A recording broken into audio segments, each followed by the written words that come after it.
Biasanya memang ketika zakat kita kenal istilah namanya amil zakat atau panitia zakat. Hanya saja memang ketika kita bicara kurban, kadang-kadang kita juga temukan panitia penyembelihan hewan kurban.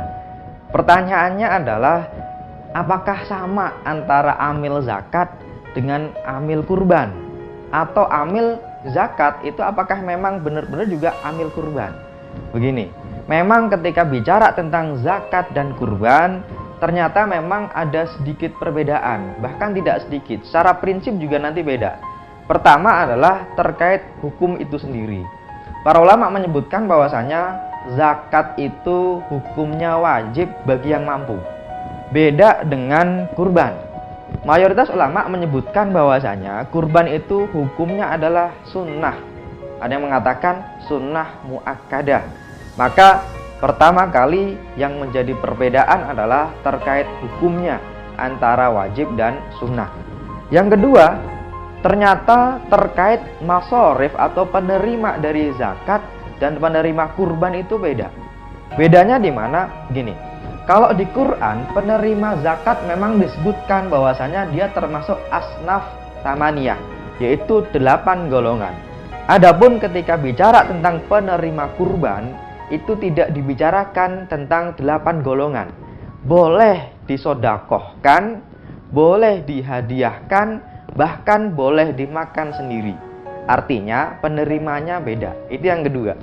Yang ketiga, ternyata memang ketika bicara kurban itu ada hewan-hewan dengan kriteria tertentu yang berbeda dengan zakat.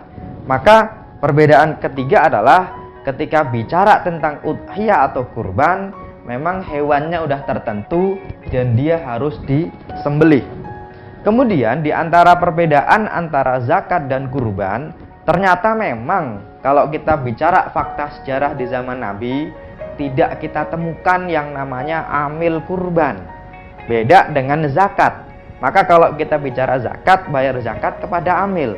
Tetapi kalau kurban, malah Nabi itu beliau mengkurbankan kambing, beliau sembelih sendiri. Walaupun nanti ada riwayat yang menyatakan bahwasanya Nabi itu pernah minta tolong kepada Ali untuk menyembelihkan hewan kurban. Tetapi tidak lantas kalau di zaman Nabi itu tidak ada, berarti panitia kurban itu tidak boleh. Tetapi nanti beda antara amil kurban dengan amil zakat. Selanjutnya yang menjadi perbedaan lagi yang cukup prinsipil adalah ketika bicara tentang zakat, amil itu dia dapat bagian khusus dari zakat itu sendiri. Maka nanti ketika bicara tentang masorif zakat, kepada siapa zakat itu ditasarrufkan, diberikan, diantaranya adalah amil. Bahkan dia nomor ketiga setelah fakir dan miskin. Hanya saja ketika bicara tentang kurban, malah Nabi itu melarang mengupah tukang jagal dari hewan kurban itu. Lah, di sini kan berbeda ketika bicara tentang amil zakat. Walaupun nanti tukang jagal kita harus upah, tetapi bukan dari hewan kurban itu. Inilah letak perbedaan di antara zakat dengan kurban. Kemudian perbedaan lain adalah waktu pelaksanaan. Kalau kurban jelas dilaksanakan di Yaumun Nahr, di Idul Adha. Tetapi kalau zakat sebenarnya yang ada batas waktunya itu sebenarnya zakat fitr, zakat fitrah kalau di Indonesia. Ini ada waktunya, yaitu ketika Idul Fitri, Idul Fitr. Kalau zakat yang lain, zakat mal yang lain, ini ada yang ketika ditemukan dia wajib zakat, ketika panen dia wajib zakat, atau setahun sekali. Yang berbeda tiap masing-masing orangnya. Ketika dia dapat 1 nisab, berarti dia nanti 1 haul berikutnya dia bayar zakat.